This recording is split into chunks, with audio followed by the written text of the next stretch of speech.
नमस्कार।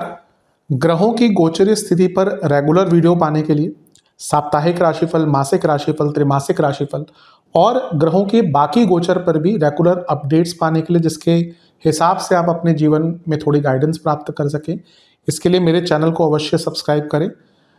जिन लोगों ने सब्सक्राइब कर रखा है वो ऑल ये जो नोटिफिकेशन सेटिंग होती है इसको क्लिक करें, क्योंकि कभी कभी कुछ लोग बोलते हैं उनको नोटिफिकेशन नहीं मिलती। आशा करता हूँ चैनल को सब्सक्राइब करेंगे और रेगुलर वीडियोस अवश्य आप देखेंगे। नमस्कार। ओम गणेशाय नमः। ओम नमः शिवाय। मैं निखिल ज्योतिष आचार्य आप सभी का मेरे चैनल पर पुनः स्वागत करता हूँ। आशा करता हूँ कि आप सभी स्वस्थ होंगे। महादेव की कृपा आप सभी पर सदैव बनी रहे। ये वीडियो मकर यानी कि कैप्रिकॉर्न के लिए बहुत विशेष है, क्योंकि वीडियो है 12 जनवरी से 18 जनवरी 2026 के साप्ताहिक राशिफल के बारे में। कैसा रहेगा आने वाला सप्ताह मकर के लिए, कैप्रिकॉर्न के लिए। जो मेरा साप्ताहिक राशिफल होता है वो प्रमुखतः चंद्रमा और उनकी गति पे आधारित होता है। चंद्रमा एक बहुत विशेष ग्रह है। चंद्रमा की विशेषताएं बहुत हैं, लेकिन जब हम साप्ताहिक राशिफल की बात कर रहे हैं तो पहला तो उनकी तेज गति, फिर उनका मन का कारक होना, और फिर उनकी एक क्वालिटी कि वह जिस भी भाव, राशि, ग्रह आदि के साथ संबंध, संपर्क कायम करते हैं उनको बहुत एक्टिवेट कर देते हैं।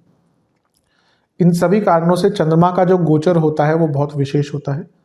चंद्रमा के गोचर के कारण हमारे मन, मस्तिष्क, विचार, स्वभाव, सोचने के तरीके, दृष्टिकोण, हर चीज पर बहुत डायरेक्ट इम्पैक्ट पड़ता है, और इन सबको समझने के लिए साप्ताहिक राशिफल अति विशेष होता है। इस अंधकारमय जीवन में ज्योतिष एक मात्र विद्या है जो हमें थोड़ा गाइड करती है, सहारा देती है। भले ही ये राशिफल एक बहुत ही सामान्य आधार पर दिए जाए, लेकिन एक जनरल गाइडेंस के लिए बहुउपयोगी होते हैं।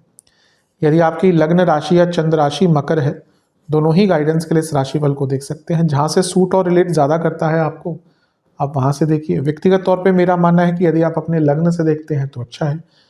इनकेस नहीं पता है आपको अपनी लग्न राशि, तो आप अपनी चंद्र राशि से भी इसको देख सकते हैं। शुरू करते हैं इस अत्यंत महत्वपूर्ण राशिफल का। चंद्रमा आपके 10वें भाव में आ जाएंगे या ऑलरेडी यहीं पे होंगे 12 जनवरी को, और 13 जनवरी शाम के 6 तक यहीं पर रहेंगे। चंद्रमा का 10वें भाव में आना अच्छा माना जाता है।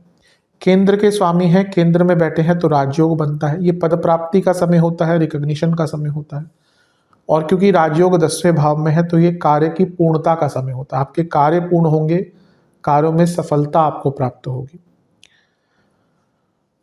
यहां पर चंद्रमा पर गुरु की दृष्टि भी है और राहु की दृष्टि भी है, और गुरु आपके 12वें घर के स्वामी हैं और आपके 3रे घर के स्वामी हैं, और उपचे भाव में बैठे हैं। तो दो उपचे भावों का मिलन हो रहा है, क्योंकि 3रे घर के स्वामी उपचे भाव में बैठकर उपचे भाव में बैठे ही चंद्रमा को देख रहे हैं, यानी कि, और क्योंकि बृहस्पति वक्री है तो और विपरीत राजयोग भी बना रहे हैं, तो कई ऐसे काम जो आपके अटक रहे थे उनको पूर्ण करने का मौका यहाँ पे आपको प्राप्त होगा। ये एक अच्छी चीज है। राहु धन स्थान से देख रहे हैं तो हमेशा धन बढ़ाने का योग बनाते हैं, और ये दोनों ही मिलकर जब चंद्रमा को देखते हैं, और चंद्रमा सप्तमेश है, तो बिजनेस में भी वृद्धि, रिकॉग्निशन, पद प्राप्ति। लेकिन राहु और बृहस्पति जब भी चंद्रमा को देखते हैं तो ओवर थिंकिंग बहुत रहती है, और क्योंकि चंद्रमा केमद्रुम योग में है 10वें घर में, तो कार्य क्षेत्र में बस थोड़ा फोकस हट जाएगा। तो अपना एकाग्रता बनाकर रखें, फिर तो आपको कोई यहाँ पे रोक नहीं सकता। फालतू के कामों में ना पड़े, किसी की बातों में ना आए, अपने काम से काम रखें, एकदम एकाग्रता पूर्ण अगर रहेंगे तो हफ्ते का शुरुआती भाग सफलता से भरा रहेगा। नवांश कुंडली बता रही है कि थोड़ा ध्यान लगाइएगा, बहुत हेल्प मिलेगी। नवांश कुंडली, दशांश कुंडली के हिसाब से कार्य क्षेत्र में थोड़ी मिस इंटरप्रिटेशन हो सकती है, मिसकम्युनिकेशन हो सकती है। बिजनेस में मैं कहूँगा अपने आप को और स्ट्रांग कीजिए, skilfully, skill wise. Love life, पुरानी चीज़ों पे ही बस बहस होती है और पुरानी चीज़ों पे ही कंपैरिजन्स होते हैं, दोनों ही गलत है। ना ही पहले जैसा अवस्था रहेगी, चीज़ें बदलती हैं, परिस्थितियाँ बदलती हैं, प्रायोरिटीज़ बदलती हैं, और पुरानी चीज़ों से कंपेयर करना भी कोई फायदे की बात नहीं, ना ही पुरानी चीज़ों पे लड़ना कोई फायदे की बात है। इन चीज़ों को अवॉइड कीजिएगा, अच्छा रहेगा। वैवाहिक जीवन, मन में एक भय है, और अगर ऐसा है ना तो यानी कि कहीं ना कहीं मैरिड लाइफ में दिक्कत है, और बहुत बड़ी।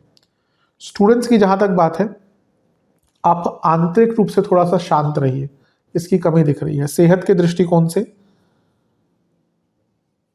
पैरों के रोग, लोअर बॉडी में प्रॉब्लम, हड्डियों के रोग, सर्वाष्टक में आपका 10वां भाव भी बली है। काम अच्छा कर पाएंगे लेकिन फोकस थोड़ा कम रहेगा। 13 जनवरी शाम के 6 बजे चंद्रमा आ जाएंगे आपके 11वें भाव में यानी कि वृश्चिक में, और 16 जनवरी सुबह के 6 बजे तक चंद्रमा यहीं पर रहेंगे। इसी दिन शुक्र का गोचर होगा और वो आपके लग्न में आकर बैठ जाएंगे। चंद्रमा का लाभ स्थान में आना बहुत अच्छा होता है, भले ही नीच के हैं लेकिन लाभ स्थान में चंद्रमा अच्छा रिजल्ट देते हैं। इच्छा की पूर्ति का योग है, सफलता का योग है, बिजनेस में बहुत लाभ मिल सकता है। और जैसा मैंने कहा चंद्रमा एक्टिवेट करते हैं तो जब लाभ स्थान में जाएंगे तो अचानक से कोई बड़े धन की प्राप्ति या कोई अचानक से बड़ा काम जो आपका नहीं बन रहा था वो बन सकता है। बस ध्यान ये देना है कि चंद्रमा नीच के हैं, मन के कारक हैं और 11वें घर में, यानी कि अपनी इच्छाओं पर नियंत्रण ना होने के कारण, लालच के कारण अपने ही काम यहाँ पर बिगाड़ बैठेंगे। तो लालच पर कंट्रोल रखिएगा। गुरु से छठे में है तो शकट योग बन रहा है, इसलिए टाइम मैनेजमेंट के हिसाब से काम करेंगे तो आपके लिए ज़्यादा अच्छा रहेगा। नवांश कुंडली स्ट्रेट अवे यही बता रही है कि लालच से बचें, जितना है पर्याप्त है ऐसी सोच रखेंगे तो अच्छा है। दशांश कुंडली कार्य क्षेत्र में थोड़ी गाइडेंस की आवश्यकता पड़ेगी आपको, कुछ समझ नहीं आता तो पूछ लीजिएगा, ईगो मत दिखाइएगा। बिजनेस में आप, मैंने कहा ना, बहुत अच्छा कर सकते हैं लेकिन अवेयरनेस, जो मैंने पहले भी बोला था, स्किल्स बढ़ाइए। लव लाइफ, एक दूसरे से आत्मीय तौर पर कनेक्ट होने की कोशिश कीजिए। वैवाहिक जीवन, पहले अपनी गलतियों को मानेंगे ना, चीज़ें बहुत अच्छी हो जाएंगी। स्टूडेंट्स, भाग्य बहुत साथ देगा। सेहत, hormonal problem, blood disorder, inflammation, पेट के रोग। सर्वाष्टक में आपका भाग्य स्थान बली है, ये अच्छा है। चंद्रमा लाभ स्थान में भाग्य स्थान बली, बस अपनी इच्छाओं पर थोड़ा नियंत्रण रख लेगा, समय बहुत अच्छा है। 16 जनवरी सुबह के 6 बजे चंद्रमा आ जाएंगे आपके 12वें भाव में यानी कि धनु में, और सप्ताह के अंत तक यहीं पर रहेंगे। इससे 2 दिन पहले सूर्य का गोचर हो चुका होगा, वो आगे चले जाएंगे, और इसी दिन 16 को ही मंगल का गोचर हो जाएगा, वो भी आगे आ जाएंगे। चंद्रमा का 12वें घर में आना कोई बहुत अच्छा तो नहीं माना जाता। चंद्रमा यहाँ पे बुध के साथ हैं जो विपरीत राजयोग बना रहे हैं, तो सप्तम के स्वामी विपरीत राजयोग बनाते बुध के साथ। कोई बिजनेस में लीगल प्रॉब्लम आ रही थी तो चीज़ें ठीक हो सकती है। डाइवोर्स केस चल रहा था, चीज़ों को कॉम्प्रोमाइज़ करने का अगर मौका मिलता है तो हो सकता है। बिजनेस में अगर आपको इन्वेस्टमेंट चाहिए थी वो भी हो सकती है, और विदेश का कोई लिखा पढ़ी का काम अटक रहा था, वीज़ा का काम अटक रहा था, वो भी हो सकता है। लेकिन चंद्रमा 12वें घर के अच्छा प्रभाव नहीं देते, ऊपर से उन पर केतु की दृष्टि है, तो ये बहुत ओवर थिंकिंग, पास्ट थिंकिंग और अपने आप में ही गलतियां निकालना। गुरु की दृष्टि है जो इस समय वक्री है और ये भी विपरीत राजयोग बना रहे हैं। ये अच्छा है, 2 ग्रह विपरीत राजयोग बनाते हुए, यानी कि कई जो आपके काम अटक रहे थे ना उनको पूरा करने का मौका मिलेगा।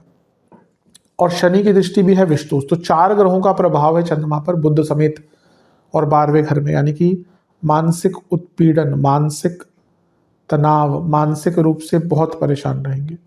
तो जितना अपने आप को मानसिक रूप से शांत रखेंगे, किसी की बातों में ना आए, आगे के बारे में सोचें। अभी तो प्रॉब्लम रहेगी तो उसी पे अगर आप बेस अपने जीवन के को आधारित कर लेंगे ना कि सब कुछ खराब है, नहीं, कभी भी प्रॉब्लम आए तो जीवन में फ्यूचर के बारे में सोचना चाहिए।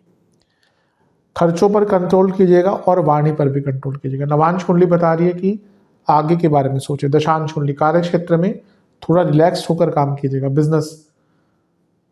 बिजनेस में ऐसा लग रहा है बहुत शॉर्टकट्स ले रहे हैं और ये आगे चलकर बहुत तंग करेंगे। जहाँ तक लव लाइफ की बात है, शांत रहिए, शांत एकाग्रचित मन से काम लेंगे, बात करेंगे तो अच्छा रहेगा। जहाँ गुस्सा या परेशानी, वैवाहिक जीवन, एक दूसरे के बातों को समझने का प्रयास कीजिए जो बिल्कुल नहीं हो पा रहा। स्टूडेंट्स, आप अपनी ऊर्जा को सही डायरेक्शन में लगाइए और ये भी बिल्कुल नहीं हो पा रहा।